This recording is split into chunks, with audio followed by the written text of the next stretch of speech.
Église évangélique Grâce Académie. Une église, une vision, un ministère évangélique.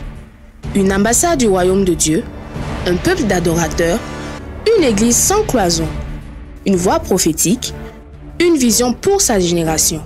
Nous prêchons et vivons l'évangile du royaume.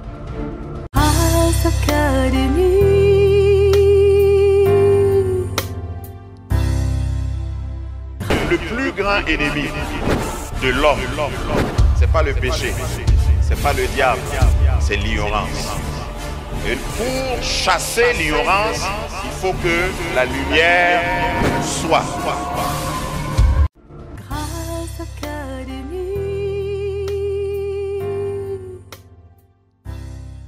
Plus que vainqueur, nous l'avons déjà dit que ce n'est pas le fait de ne pas avoir des épreuves, de ne pas rencontrer des contrariétés, de ne pas être dans des situations fâcheuses.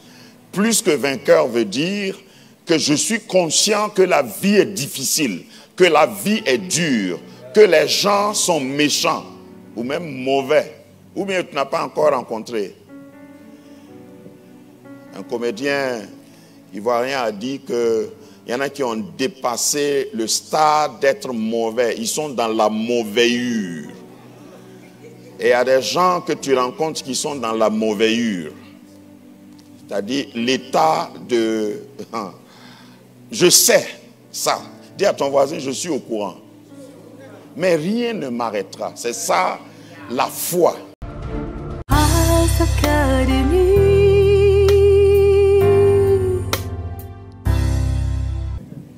On avait confondu les deux passages là. Et on dit non, c'est pas grave. Haïssez-moi sur la terre, haïssez-moi sur... Ce n'est rien, ma patrie est dans les cieux. J'irai là-bas, c'est ma nouvelle patrie. Demande à ton voisin, tu chantes ça et tu fais quoi ici? Faut aller. Lève-toi, tu vas nous dévancer.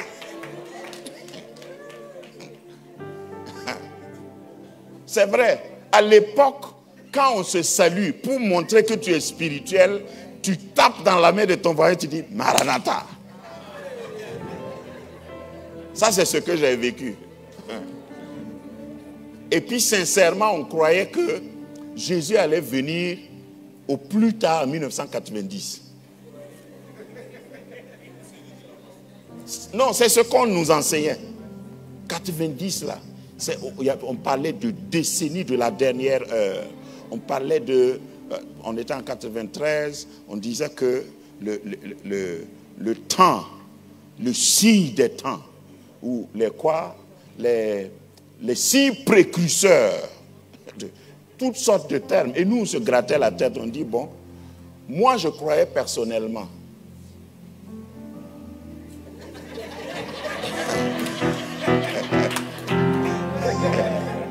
Non, c'est vrai.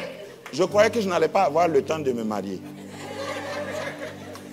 Mariage là, à un moment donné, je disais non, il faut laisser. Jésus revient. Jésus va venir, c'est fini. Vous savez que, je vais vous choquer. Vous savez que quand tu n'as pas de projet sérieux, tu veux que Jésus revienne demain.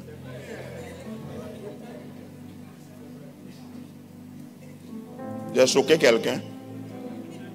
Si tu as ta tête pleine de projets et tu es en train d'entreprendre, le retour de Jésus, ce n'est pas une préoccupation. Jésus, si tu veux, il faut venir. Mais moi, je vais réussir.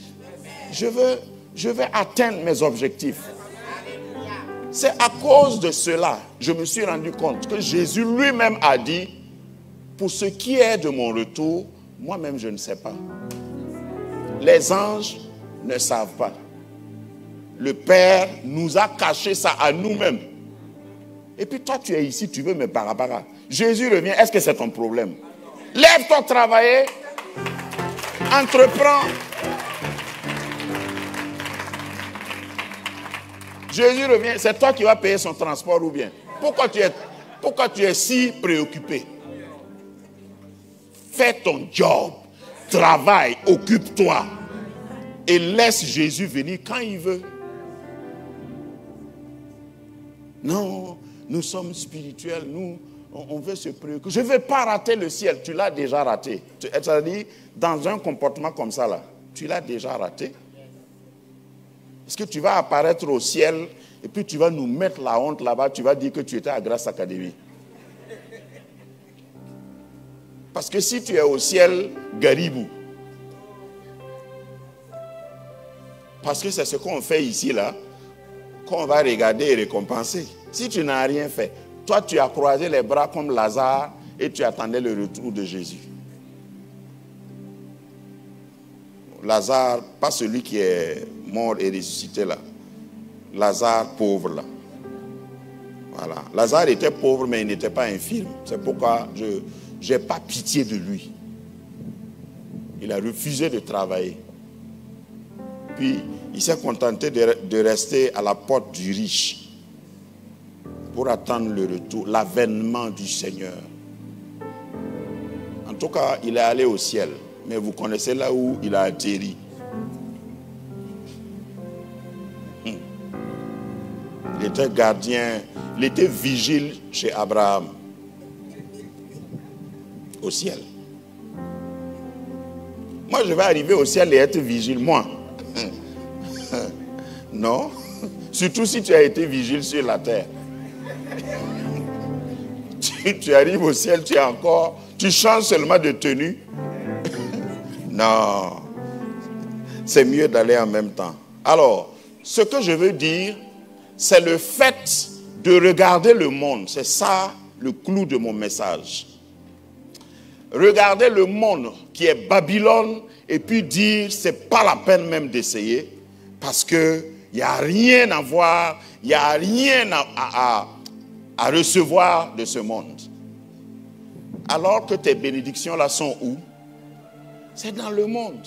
Ton argent est où? Dans le monde. Ton pétrole est où? Ton diamant est où?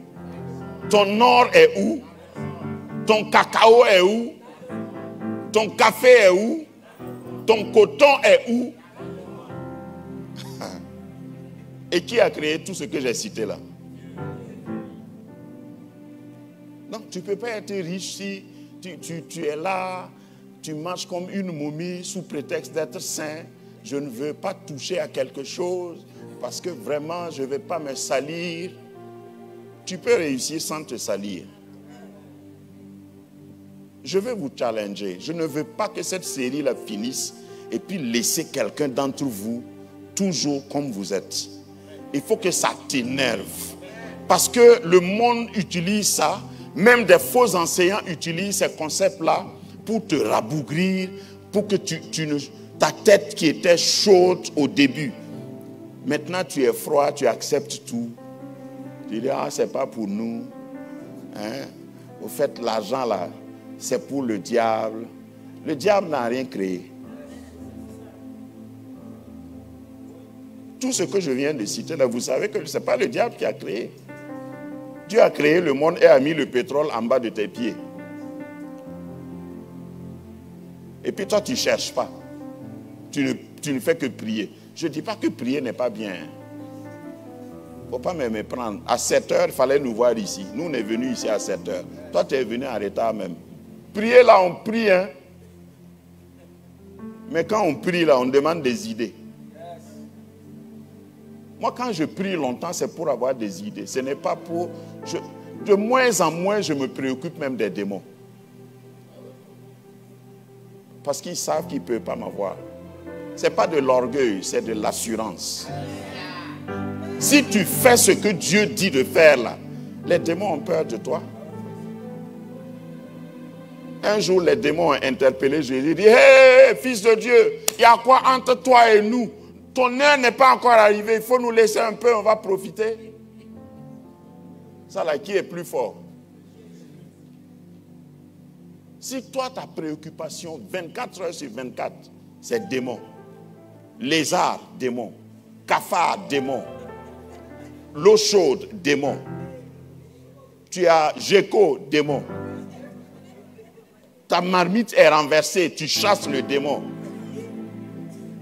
Ça ne va pas. Peut-être que tu es au courant de pourquoi les démons renversent ta sauce. Parce que toi seul, tu sais ce que tu faisais pour que les démons aient accès à ta cuisine. Donc, refuse de vivre dans cette peur et sache que là où est l'argent, là où est ton argent, ta bénédiction là, aucun démon ne doit prendre ça. C'est ça la détermination et travaille pour aller arracher ça. Au fait, certaines bénédictions, même quand le diable le prend, tu dois aller arracher ça. Tu ouvres ta boutique, cesse de croire que chez le voisin là ça marche parce qu'il a vu un juju. Toi tu ne viens pas prier ici. Donc son juju là, ou bien on ne dit pas juju, son fétiche là est plus grand que ton Dieu. Certainement ton voisin qui ne prie pas ici là, il connaît quelque chose que toi tu ne connais pas. Va apprendre. Au lieu d'attribuer ça aux démons. Ton foyer ne marche pas, hein, et puis le foyer de celle qui ne prie pas la marche. Et puis tu dis, c'est parce qu'il a waqué son mari. Va waquer aussi dans la prière. Si tu étudies bien ton mari, tu peux le waquer par ta manière, pas par gris-gris. Parce que tous les hommes sont faibles, même les plus forts. Les adultes ont compris ce que j'ai dit. Je ne parle pas aux enfants.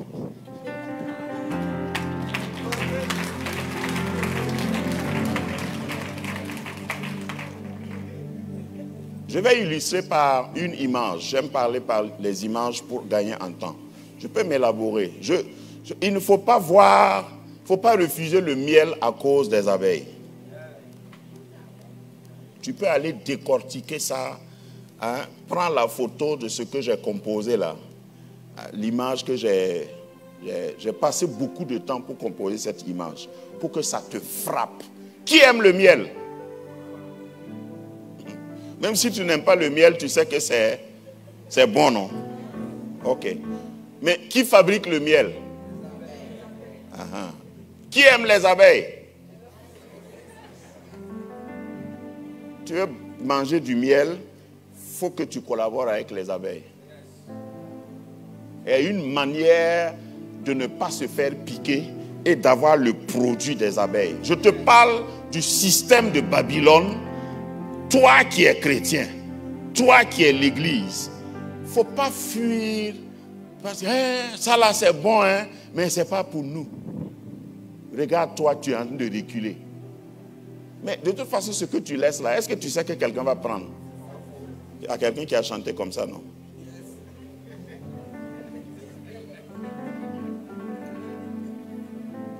Ne refuse. Moi, là où il y a le miel, là, je vais foncer. Je vais d'abord prendre soin de m'équiper. Est-ce que abeille moyen cet homme-là? Les abeilles le voient. C'est-à-dire, le diable me voit. Les féticheurs me voient. Quand je passe avec ma voiture, ils me voient. Quand les démons de mon village me regardent, ils me voient. Mais ils ne peuvent pas me piquer. Je suis impiquable. Je suis indomptable.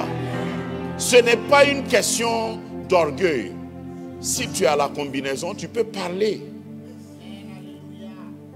Tu portes ta combinaison et tu restes au milieu des abeilles qui font du bruit dans tes oreilles. Et tu dis à celui qui est loin, qui a peur, qui a fui, non, je n'ai pas encore rempli ma gourde. Je suis en train de cueillir, de récolter le miel. Et tant que ma gourde n'est pas pleine, tant que je n'ai pas achevé ma course, il n'y a pas d'exit pour moi sur la terre. Tu seras obligé de t'accommoder avec moi. Tant que je n'ai pas fini, je ne pars pas. Abeilles, ils n'ont qu'à continuer de fabriquer. Au fait, ce qu'ils fabriquent là, c'est pour moi. Depuis quand abeille a bu son propre miel. Quand les abeilles, au fait, les abeilles, c'est les ennemis. c'est tout ce qui te fait peur. Et vous savez que quand tu es au milieu des abeilles, il y a un bruit. Même ce bruit ne doit plus t'effrayer. Parce qu'il y a du miel en bas du bruit. Et le miel, c'est pour toi. C'est ta portion. Regarde, je te décris Babylone. Babylone, c'est le système. Tu entres quelque part, tu sais qu'il y a l'argent là-bas. Mais tu vas reculer et dire, oh, moi je suis chrétien. Et ceux qui sont plus loin que ça là même, ils disent, je suis Meraka. Moi je ne peux pas faire ça. Je ne te dis pas de faire comme eux. Parce qu'eux, ils ont un autre moyen de... Parce que j'extrapole souvent. Et je vais le faire encore. Si tu es un vrai chrétien, tu n'as pas besoin de brûler les abeilles avant de prendre le miel. Puisque tu as besoin d'eux. Il faut qu'ils continuent de produire. Mais ceux qui ont peur là, mes parents au village, qui n'ont pas de combinaison, quand ils veulent cueillir le miel, ils font comment? Ils font avec le feu. Donc demain, il n'y aura pas miel. Ils assassinent tous les abeilles, commettent meurtre, et puis ils mangent miel. Non! Lève ta main droite, dis au nom de Jésus, aucun ennemi de ma vie ne me fera aucun mal. Parce que je suis protégé, je suis équipé. Là où est ma bénédiction, aucune abeille ne pourra prendre ma bénédiction. Au nom de Jésus, je me revêts de l'armure spirituelle, le casque du salut, la cuirasse de la justice, la ceinture de la vérité, les chaussures de la foi, l'épée de l'esprit. J'irai et j'avancerai dans le camp de l'ennemi, dans le camp de Nebuchadnezzar, et je vais le dépouiller. Amen. Assieds-toi comme un soldat. Je vais terminer. Donc, je dis simplement que si tu dois travailler avec des abeilles, parce que là, certains d'entre nous, dans la vie, on dirait que nous sommes affectés auprès des abeilles. Tu peux regarder tes colères, ils sont comme des abeilles. Tu regardes ton milieu, ils sont comme des abeilles. Tu sais quoi? Mon conseil de la part de Dieu est que tu ne dois pas quitter ta combinaison. Parce que tous les chrétiens n'évoluent pas au même niveau. Et je vais m'expliquer. Certains d'entre nous, nous ne pouvons jamais enlever notre combinaison là pour nous détendre. Tandis qu'il y a certains chrétiens, leur combinaison là, c'est dimanche, ils portent ça.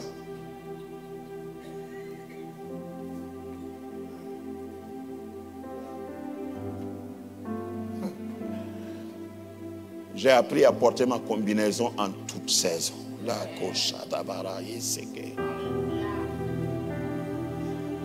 N'enlève pas ta combinaison parce que c'est quand tu enlèves ta combinaison que tu deviens vulnérable. Ne t'amuse pas avec ta foi. Je plains certaines personnes à un moment donné de la vie, tu sens, eux-mêmes ils savent qu'ils ont refroidi, mais ils se complaisent dans ça. Mais tu sais, on ne peut pas être tout le temps chaud. Tu es déjà dans la casserole du diable. Tu ne sais pas à quel moment il va te manger.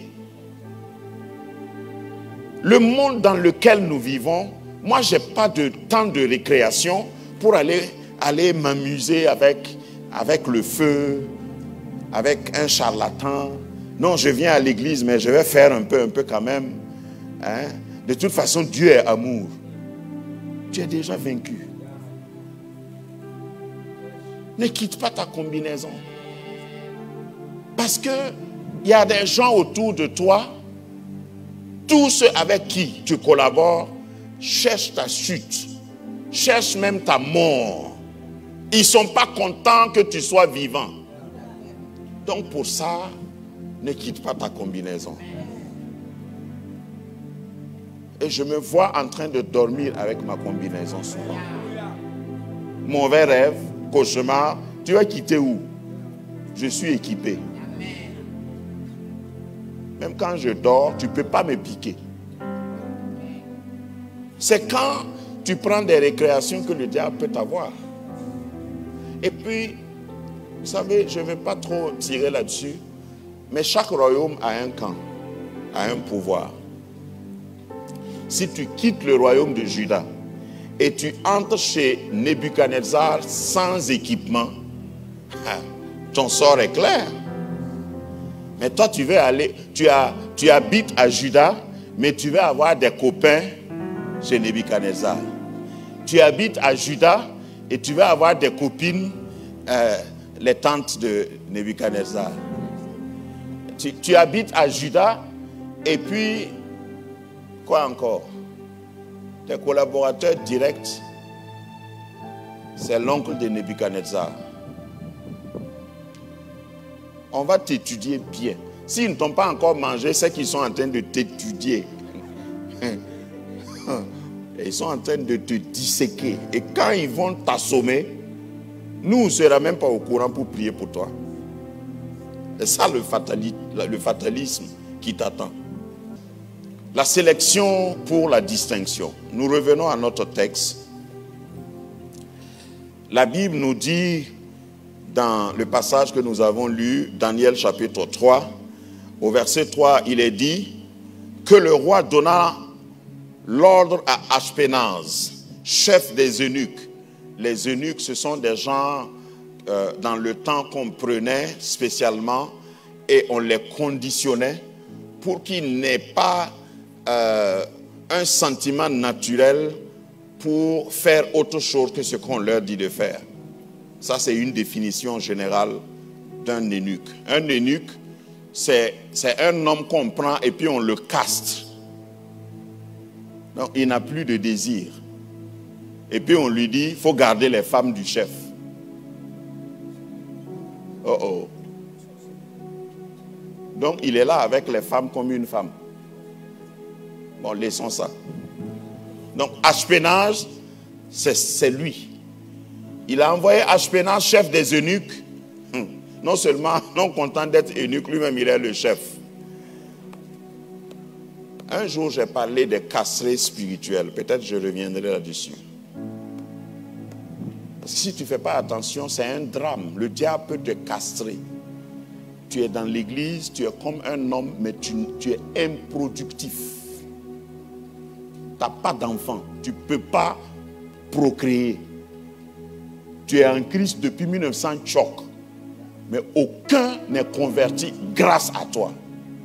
Ça, c'est être eunuque spirituel. Dis, ce n'est pas mon cas. Ah, que Dieu t'entende. Je reprends ma lecture, mais je vous promets que je ne vais plus m'arrêter jusqu'à la fin de la lecture. Dites Amen.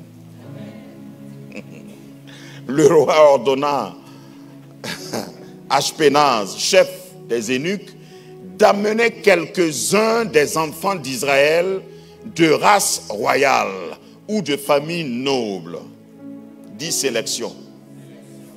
De jeunes garçons sans défaut corporel, beaux de figure, doués de sagesse, d'intelligence et d'instruction, capables de servir dans le palais du roi, à qui l'on enseignerait, donc ils sont capables d'apprendre, à qui l'on enseignerait, on enseignerait les lettres et la langue des Chaldéens. C'était la langue de transaction de l'époque. Le roi leur assigna pour chaque jour des portions de sa table, etc., etc. On va venir à tout ça, on va les exploiter dans le... Maintenant, je voudrais que vous suivez avec moi le critère de sélection.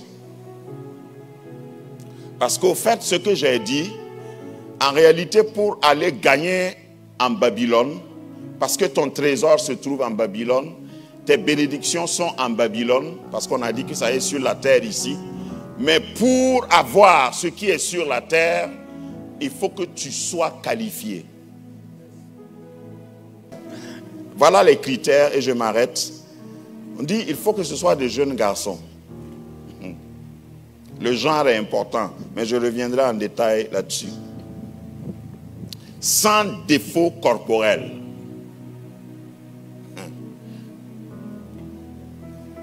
Il y a trop de choses qui se trottinent dans ma... Défaut corporel. Il ne faut pas être estropié, il ne faut pas être boiteux, il ne faut pas être boring, il ne faut pas avoir la gale, il ne faut pas avoir la teigne, il ne faut pas avoir un nez écrasé. Quoi encore? Allez-y dans Lévitique, on va vous dire ça. Tu ne pourrais même pas être lévite si tu avais défaut corporel. Dans les lois de Moïse, les lois organiques de Moïse, c'est comme ça on les appelle en théologie, on disait même que pour être prêtre, il ne faut pas avoir les testicules écrasés. Ça est dans la Bible. Il ne faut pas dire que je dis de grossièreté. C'est ça, défaut corporel. Demande à ton voisin, est-ce que tu es au complet?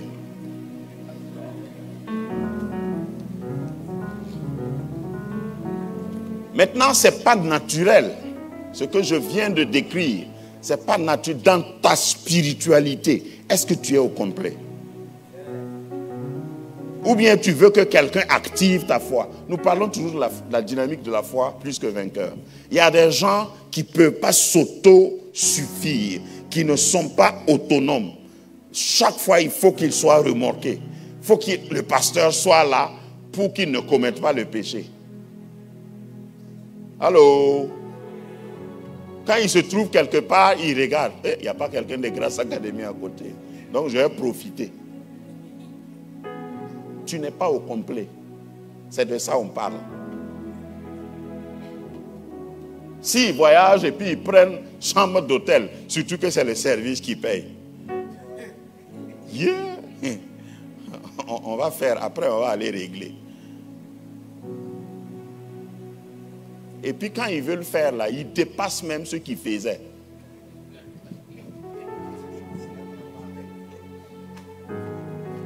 Certains chrétiens, quand ils veulent commettre le péché, même les pécheurs là sont étonnés.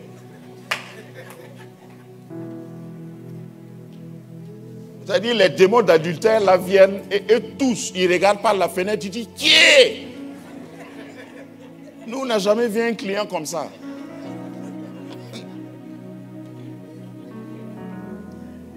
C'est ça, défaut corporel là. Est-ce que spirituellement, est-ce que tu peux te targuer d'être en forme? Est-ce que ton pied n'est pas coupé par hasard? Est-ce que tu n'es pas amputé de la tête? Tu ne réfléchis plus, c'est quelqu'un qui réfléchit pour toi. Viens à l'église, il y a certaines églises comme ça, c'est le pasteur qui pense, il devient maître à penser. Le pasteur tire toutes les conclusions et puis toi tu suis seulement. Moi, je refuse d'être tel pasteur.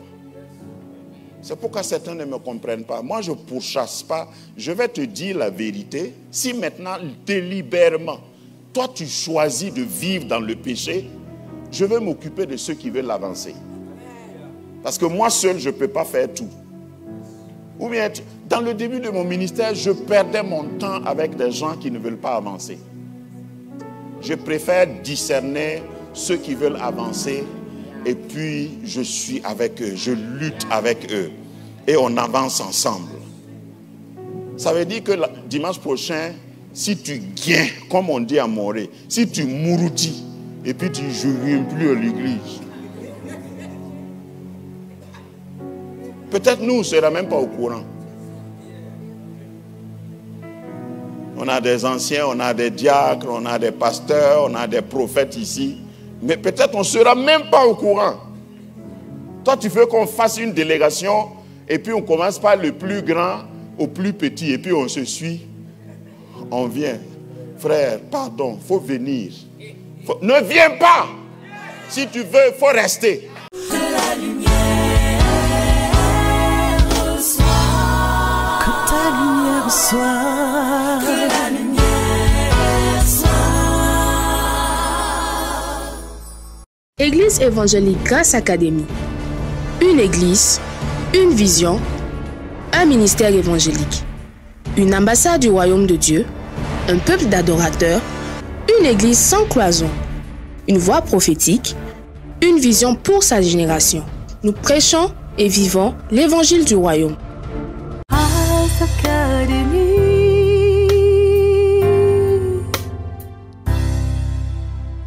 Le plus grand ennemi de l'homme, c'est pas le péché, c'est pas le diable, c'est l'ignorance.